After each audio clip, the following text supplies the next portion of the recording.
Hey everybody, I wanted to cover a couple quick things regarding cleaning the SCBA mask and the regulators. And we want to kind of throw out there a couple terms so that everybody's familiar with these terms. The first is cleaning. So cleaning is use of soap and water. So when we talk about cleaning, that's pretty specific to that. Soap and water, we'd like to use warm water, max of 110 degrees Fahrenheit. And that's to remove the large dirt, debris, anything that's around your mask or around your regulator. If there is particulates, debris, or dirt inside of your regulator, we want you to take that off and send it to Resource for a more thorough cleaning. As they are certified to do so, they can take it apart and give it a thorough cleaning on the inside.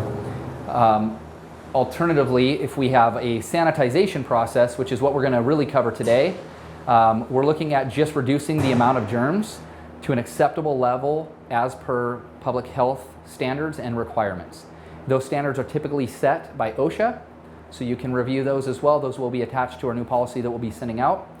And of course, NFPA recommends that we follow the manufacturer's recommendations as well, but Scott 3M has elected to follow the OSHA regulations. So they're kind of all one and the same in that. And so we're just looking at sanitizing this mask and the regulator. If we are going to disinfect, we need a higher concentration for a longer duration. And we're going to talk about the surfaces that we can do that and how to get the appropriate mixture to get the proper parts per million for a disinfecting solution.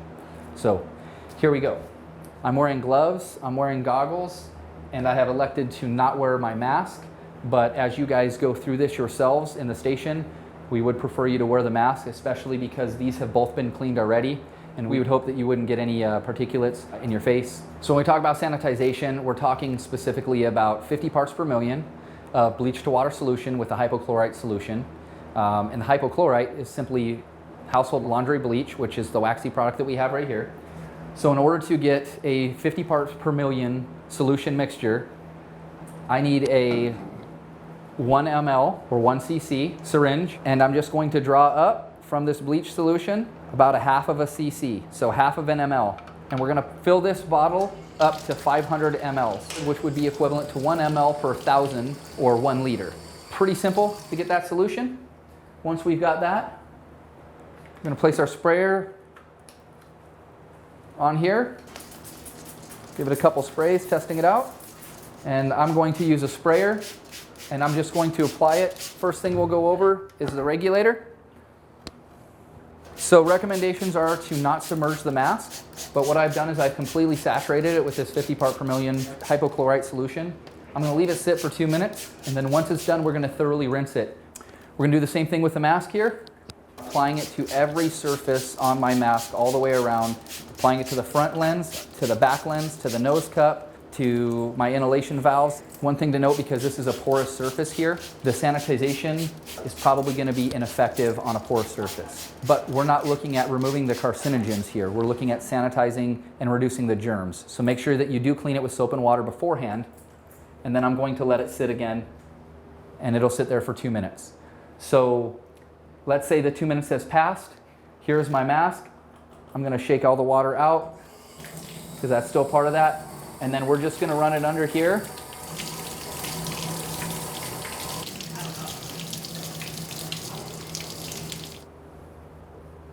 I'm going to lay that face down here for just a sec, and I'm going to go ahead and rinse my mask as well.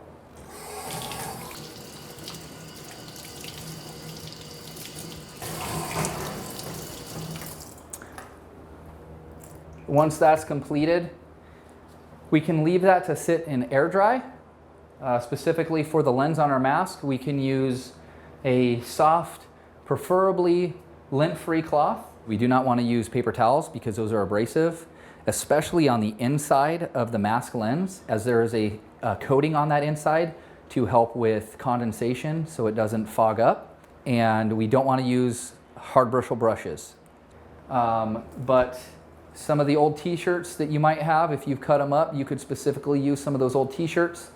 You can use these blue towels. Of course, the concern with some of these towels is the oils that are upon them after they've been washed. So we can let it sit dry and just make sure. We do have some lens cleaners in the towelettes. The important thing to note is, specifically with these in cleaning, If you want to speed up the drying process for your regulator, you can use the air that's attached to your pack once you reattach it, and you can run that air through your pack, opening your purge valve and letting it dry out here, which is actually part of the regulator check anyway. Once you're putting it back in service, you should be doing that anyway. But in no way, shape, or form should you be using shop air, as it has lubricants and oils, can actually harm the internal components of the regulator. This is a pretty easy method to do. The last thing that I want to point out is this solution here is only going to be effective for 24 hours. In fact, there's some literature out there that says even less than that. So our recommendation is that you put bleach water solution on here. You can even have it labeled. It's a 500 mLs. You can have a 1 ml syringe attached to this if you'd like. And then once you're completed with it, once you've cleaned all the masks and everything that all the regulators, we recommend that you dump it out. So now that it's dumped out, we know that you're going to have to remix that solution in order for it to be effective. We would not want somebody to pick this up thinking that it's an effective solution and that they're sanitizing their mask when it's no longer effective because it's past 24 hours. So now we're going to show you real quick on the disinfecting, and it's pretty much the same thing. What I've done is I've drawn a small little line here. What we're looking at doing is we're getting 1 ounce to the 20 ounces. The top line here is 20 ounces, so we're looking at a 1 to 20 solution. The alternative method is to fill it with water up to 2 ounces and then fill it with bleach up to 3 ounces. And in either method, we're filling it all the way up to this line up here, giving us a 1 to 20 bleach to water solution. So I've got 1 ounce filled to here, and I've got 19 ounces of water filled beyond that, so this is a total of 20 ounces here in this spray bottle. And I'm going to place the sprayer in here, give it a test, make sure it's on the stream that I want, and then if I'm going to spray this on the floor, on showers, on tubs, on other surfaces to actually disinfect, I'll go ahead and spray this solution, which is a much larger concentration than what we were using prior to for our regulators in our mask. We're going to take this solution and we're going to leave it for 5 minutes. Make sure that you do wash it off afterward. You could use soap and water, or you can just clean it with a towel. Either way, we're going to want to get that solution off because bleach is a corrosive. So leave it on for 5 minutes, and then of course thoroughly rinse any other objects. The mask, while you might not feel that it's as important to sanitize as the regulator, simply to reduce the germs and contamination of illnesses or exposures to illnesses, the mask is still important to clean specifically. The cleaning of both is going to get the large debris off, any dirt, and specifically the carcinogens is going to help remove those as well. Again, it's not sanitizing, it's not reducing the level of germs by killing the germs, it's just removing them altogether. But the important piece to this is after every time you clean it, you're able to inspect it then, so that you are having a nice clean lens on the front and the back, and then you can hold it up to the light and make sure that there's no melting or warping, that you can check all the components before you put it back into service. This is an accountability piece that you should be taking on upon yourself, ensuring that, again, after every time that this mask is used, you're checking it so that it's fully functional in an operable state the next time that you pull it out of your bag. Specific to the regulator, this is a little bit more important because we're using these for many individuals on the truck, sometimes many in the same 24-hour period.